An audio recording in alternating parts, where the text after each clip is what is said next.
জয় গুরু।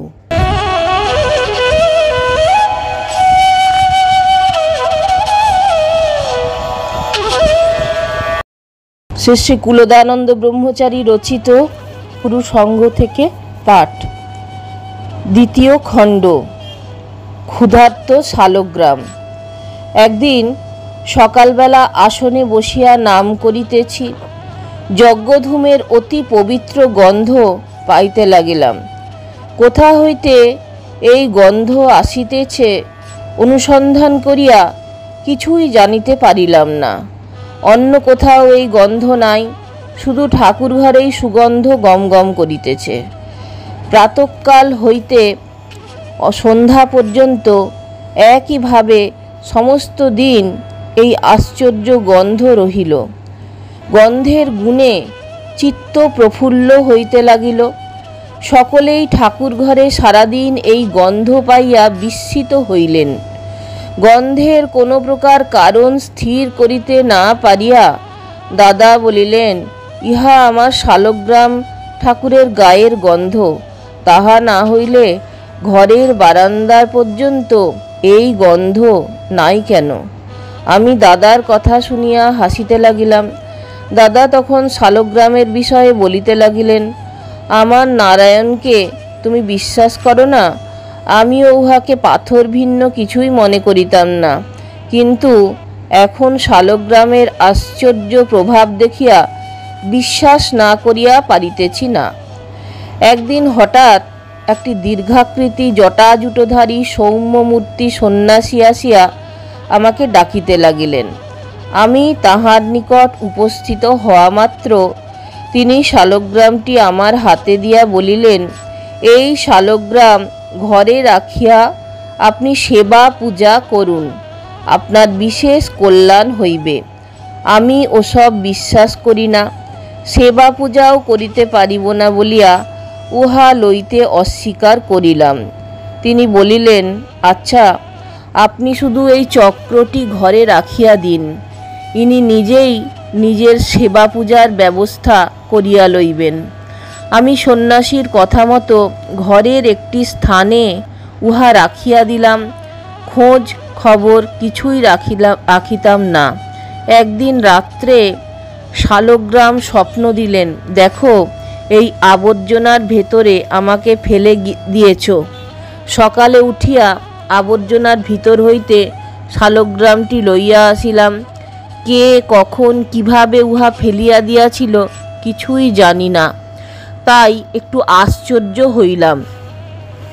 এই ঘটনায় শালগ্রামের ওপর একটু ভক্তিও হইল। আমি শালগ্রামটি আনিয়া ঘরে একখানা ছোট চৌকির ওপর রাখিয়া দিলাম। প্রত্যহই আমি স্নানের পর কিছু সময় আসনে বসি। সেই সময় শালগ্রামটিকে স্নান করাইয়া ফুল তুলসী দিয়া দিতে লাগিলাম। এই সময় হইতেই শালগ্রামটি পুনঃ পুনঃ স্বপ্নে আমাকে এমনভাবে কৃপা করিতে লাগিলেন যে তাহা কিছুতেই অগ্রাহ্য করিতে পারিলাম না। যেমন শালগ্রামের পরিচয় পাইতে লাগিলাম, তেমনি আমারও শ্রদ্ধা ভক্তি বাড়িতে লাগিল। গোস্বামী মহাশয়ের এখানে আসার পর হইতে তাহার কথায় রীতিমতো শালগ্রামের সেবা পূজা করিতেছি। ঠাকুর আমার পাথর নন, জাগ্রত দেবতা, তিনি ইহা বলিয়া গিয়াছেন। একদিন তিনি অযোধ্যায় যাইয়া সমস্ত ঠাকুর দর্শন করিয়া আসিলেন। বাসাতে পৌঁছিয়াই আমার ঠাকুর দর্শন করিতে ঠাকুর ঘরে প্রবেশ করিলেন। একটুকু সময় শালগ্রামের দিকে দৃষ্টি করিয়াই তিনি বালকের মতো কান্দিতে লাগিলেন। চোখ দিয়া দরদর ধারে জল পড়িতে লাগিল।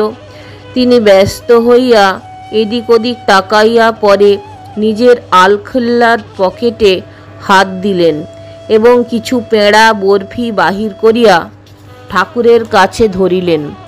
কিছুক্ষণ পরে সাষ্টাঙ্গ প্রণাম করিয়া বাহিরে আসিলেন।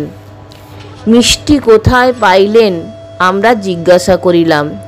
তিনি বলিলেন, আমি কিছু মিষ্টি সংগ্রহ করে রেখেছিলাম।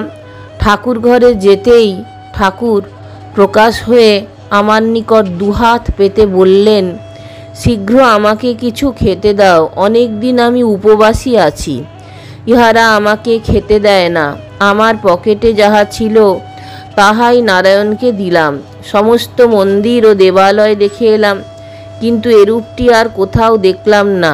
এখানে বামনদেব সর্বদা জীবন্তভাবে প্রকাশ রয়েছেন। নিয়ম মতো ঠাকুরের সেবা পূজা করতে হয়। দাদা বলিলেন, হাসপাতালের কাজকর্ম করিয়া শালগ্রামের পূজা করিতে বড়ই অসুবিধা হয়। ভোগের বন্দোবস্ত এখানে আর করা আরও কঠিন।